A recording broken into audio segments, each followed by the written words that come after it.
Jamani, kikao kifupi tu hicho, wala kina maneno mengi sana. Najua mpo tangu asubuhi. Jamani, habari ya saizi? Ya karibuni boardroom ya bodi ya ligi kuu Tanzania. Awali ya yote napenda kuwashukuru kwa commitment yenu. Siku zote nimekuwa nikisema kwamba bodi ya ligi kuu Tanzania miongoni mwa watu ambao ni sehemu ya ukuaji wa bodi, ni sehemu ya ukuaji wa mpira wetu wa miguu, basi ni waandishi wa habari. Na leo mmedhihirisha kwa vitendo tangu asubuhi, nafikiri saa 2 saa 3 mpaka saa hizi saa 8 na kwenda saa 9 tuko hapa kwa ajili ya kupata briefing. Kwa hiyo binafsi nawashukuru kwa niaba ya bodi na shirikisho la mpira wa miguu Tanzania. Kwa kweli nawashukuru kwa commitment yenu, nawashukuru kwa namna ambavyo mnavyosemea mpira wetu. Leo tulikuwa na kikao na wenzetu wa Yanga African Sports Club. Kama mnavyojua ni utaratibu wa kawaida bodi kuweza kukutana na wadau wake, mdau mkubwa akiwemo vilabu. Kwa hiyo tulikuwa na hicho kikao. Leo tulikuwa na hicho kikao.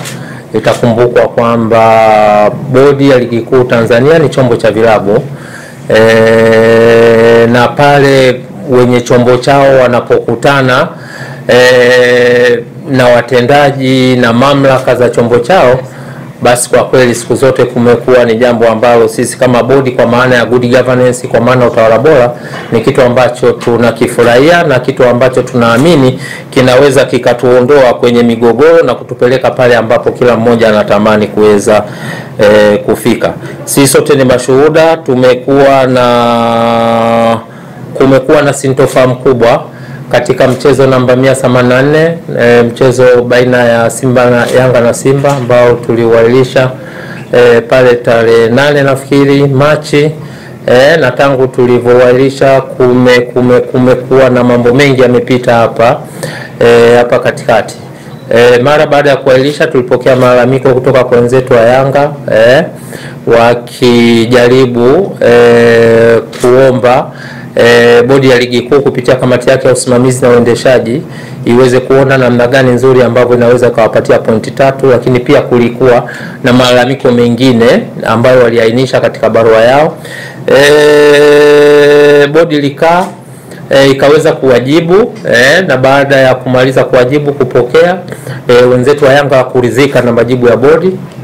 Kwa hiyo ikapelekea kwenda kupeleka malalamiko yao katika chombo cha juu na cha mwisho cha masuala haya ya usuluhishi wa mambo ya michezo ambacho kimepewa dhamana na shirikisho la mpira wa miguu duniani. Sisi sote ni mashuhuda.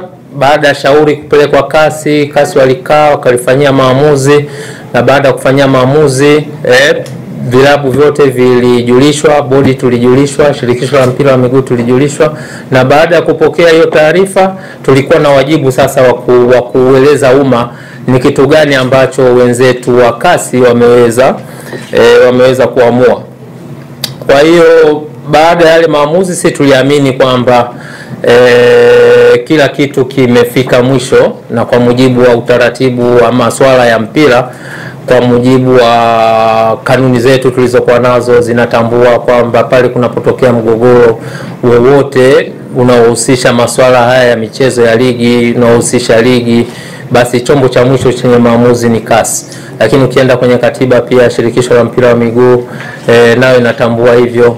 Ukienda kwenye governing regulation ya bodi ya ligi kuu ambacho ni chombo cha vilabu, ambapo wenye chombo chao ni vilabu, pia inazungumzia hayo mazingira. Pale itakapotokea sintofahamu, mgogoro wote ambao umetokea katika mchezo wa ligi, basi chombo ambacho kimepewa dhamana cha mwisho kabisa cha kufanya maamuzi kwa mujibu wa katiba ya shirikisho la mpira wa miguu duniani ni FIFA.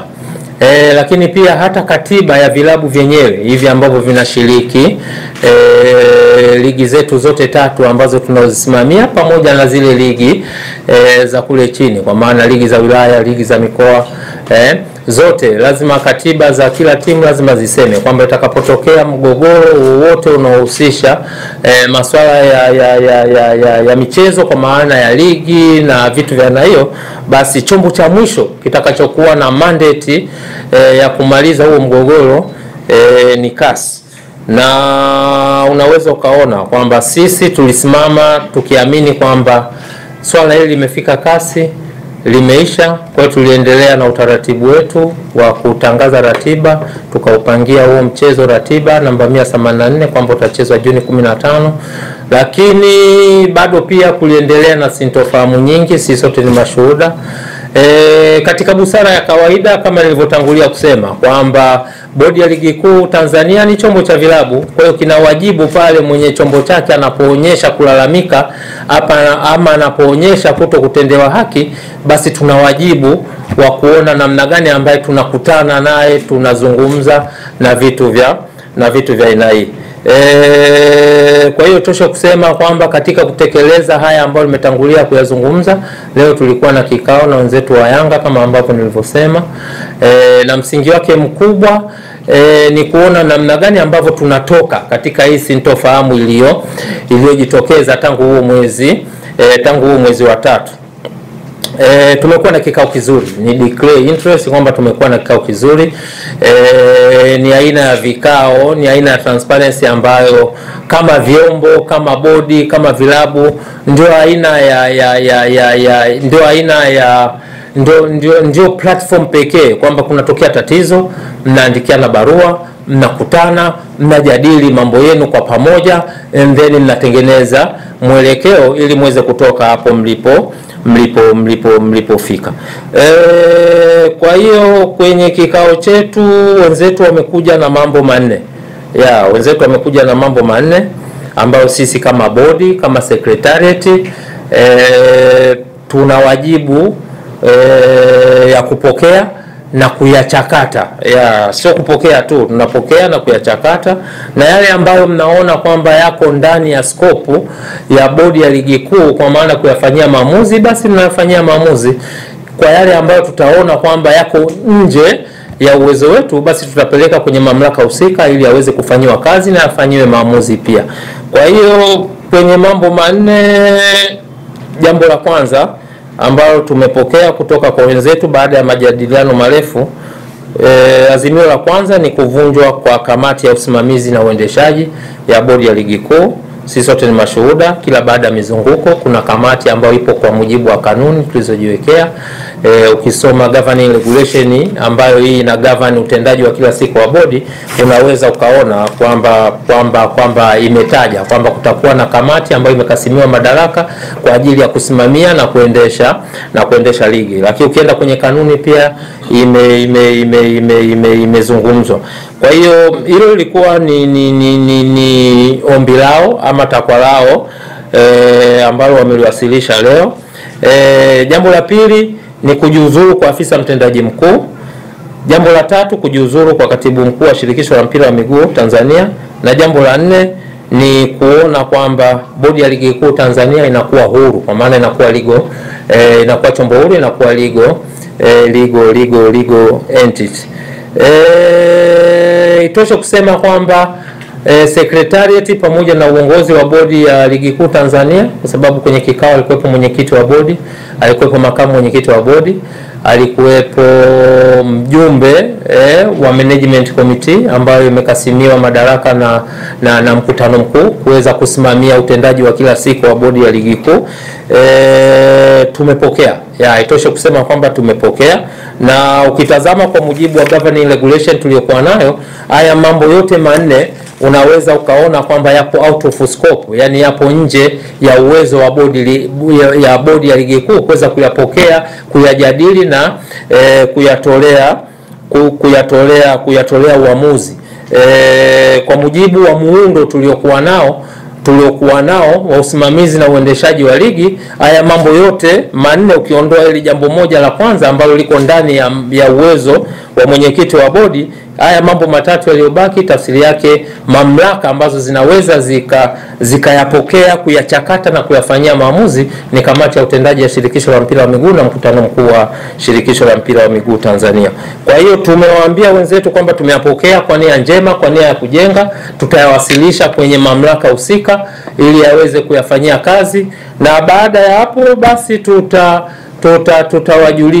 tutawajulisha kama ambavyo tulivyokutana leo na kujadili mambo yetu ya msingi. Kwa hiyo kwa ufupi sana, hayo ndio mambo ambayo tuliyajadili leo, na kama nilivyotangulia kusema kwamba sisi kwa haya waliowaleta, wajibu wetu ni kuyapokea kwa sababu hatuna mandate nayo, yako nje ya uwezo wetu. Kwa hiyo kamati, bodi kwa maana ya secretariat, sasa tuna wajibu wa kuziandikia mamlaka zinazohusika kwa ajili ya kuyawasilisha, kuyajadili na kuyafanyia maamuzi. Naomba kuwasilisha ambayo yako ndani ya uwezo wetu, ukiwemo hayo mambo ya utendaji ya kila siku, ya ratiba na vitu vya aina hiyo.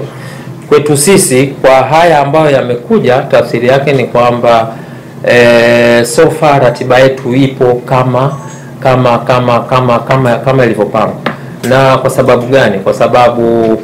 Kwa sababu chombo kinachoendesha na kusimamia ligi ni chombo kingine tofauti na watu ambao leo wamekutana. Na ndio maana nikasema kwamba tumepokea and then tutapeleka sasa kwenye mamlaka husika, zikiwemo hizo kamati na mamlaka nyinginezo.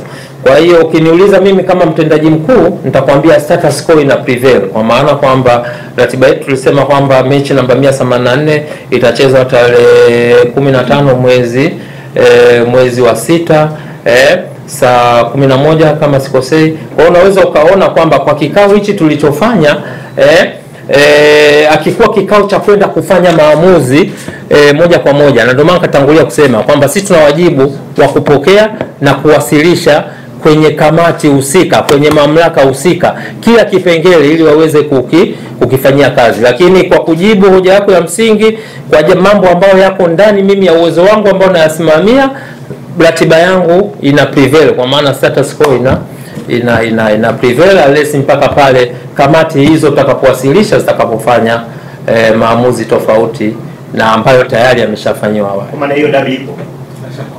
Position yao Yanga position yao ni kwamba wangetamani haya yafanyike ili wao warudi katika huo mchezo. Changamoto tuliyokuwa nayo, ukiyatazama haya mambo kuyatamka ni mambo ambayo yanawezekana, lakini ukija kwenye utendaji ni mambo ambayo hayawezi kufanyika overnight. Kwa mfano bodi kutoka kuwa chombo tegemezi cha TFF na kuwa chombo huru, yaani unazungumzia mchakato ambao unahusisha taasisi nyingi. Kwanza lazima uende katika management committee. Ukitoka kwenye management committee uende kwenye mkutano mkuu wa bodi. Ukitoka kwenye mkutano mkuu wa bodi iende kwenye kamati ya utendaji ya shirikisho la mpira wa miguu. Ukitoka kwenye kamati ya utendaji ya shirikisho la mpira wa miguu iende kwenye mkutano mkuu wa shirikisho la mpira wa miguu Tanzania. Kwa hiyo unaweza ukaona yes, linawezekana, lakini linahitaji muda fulani hivi ili liweze kutokea. Na ndio maana nikasema kwamba ukiyatazama haya maazimio mengi yako nje ya mamlaka ama mandate ya bodi ya ligi kuu Tanzania. Lazima tuyafikishe kule ambapo yanapaswa kuweza kufika, kuchakatwa, kujadiliwa and then kufanyiwa maamuzi. Kwa hiyo nafikiri nitakuwa nimekujibu vizuri. Nafikiri jibu lako alipishani na mwandishi wa TBC. Nimesema ukiniuliza mimi mambo ambayo yako ndani ya uwezo wangu, nitakwambia kwamba tulitangaza ratiba, na mimi kama mtendaji mkuu nina jukumu la kutangaza ratiba ambayo tulitangaza, ambayo ilipata baraka ya kutangazwa na vyombo ambavyo na mamlaka ambazo ziko juu ya uwezo wangu. Kwa ni mamlaka hizo ambazo ziliweza kuapprove hiyo ratiba, ndio mamlaka hizo pia ambazo zinaweza zikaja kutengua hiyo ratiba. Kwa hiyo so far mimi ukiniuliza nitakwambia kwamba ratiba yangu, kwa sababu mamlaka husika hazijaitengua, mimi kama mtendaji mkuu nitasimama kwamba ratiba ya awali na prevail, status quo na prevail. Nisingependa kuingia in details kwa sababu mimi ni mtuhumiwa pia, na unapokuwa mtuhumiwa, unapoulizwa swali kuhusiana na wewe, kwa maana ya good governance, si vizuri ukalisherehesha. Si vizuri ukalisherehesha, si vizuri ukalizungumza. Ni vizuri ukaziachia mamlaka ambazo zina mandate na hilo zije kupokea na kulitolea maelezo. Na ndio maana nikasema kwamba kwa haya ambayo yaliyokuja nayo sisi kama bodi yani wajibu wetu ni kupokea na kuwasilisha kwenye mamlaka husika. Kwa hiyo nisingetamani tena mimi nimtumiwa alafu tena hapa naanza tena, hapana. Hiyo kwa maana ya kiuongozi, kwa maana ya utawala bora, ni jambo ambalo linakosa sifa. Kwa hiyo mimi nafikiri tufanye subira, yote yatakuja, yatabainishwa and then yatakuja tu. Sasa hiyo ni mamlaka nyingine, hizo siwezi kuzizungumzia. Mimi nitazungumzia yale mambo ambayo yako ndani ya uwezo wangu. Yale ambayo yote hayako ndani ya uwezo wangu, kwa kweli nitakuwa siwatendee haki kuwasemea na kuwazungumzia. Pale muda utakapotoka, yakishawasilishwa, mimi nafikiri wao wenyewe watakuwa wako tayari kujitokeza kama ambavyo hapa najitokeza na kuweza kuyazungumzia. Kwa hiyo tufanye subira. Tumekijadili na kwa interest ya mpira, kwa interest ya nchi, kwa kweli tusingependa kukizungumza, na tumezungumza bayana kabisa na ni imani yangu wenzetu wamelizika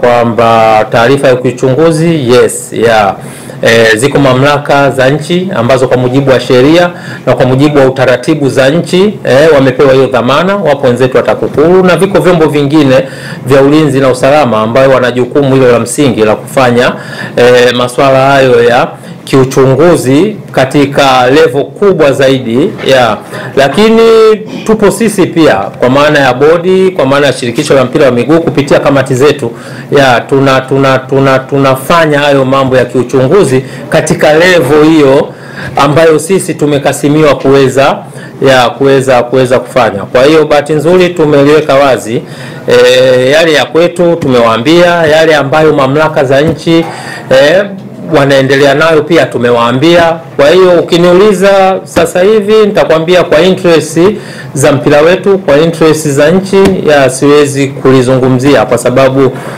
ni swala mtambuka, ni swala ambalo limegusa sehemu tofauti. Kwa hiyo kwa mamlaka sisi tuliopewa, kuna vitu ambavyo kiukweli kabisa hatuwezi tukavizungumza public. Kwa hiyo unless otherwise labda wenye mamlaka ambao wamepewa kikatiba, kinchi na vitu vya. Kwa hiyo hiyo ilikuwa ni sehemu ya agenda, tumelizungumza na ni imani yangu kwa jinsi mjadala ulivyokuwa wameelewa na wameridhika kwa kile ambacho tulichoeleza kuhusiana na swala hilo la kiuchunguzi. Lakini nishalijibu hili siwezi tena kulitolea maelezo unless nafikiri nimelieleza vizuri. Nimeeleza vizuri tu. Kwa hiyo nafikiri labda tupokee swali jingine.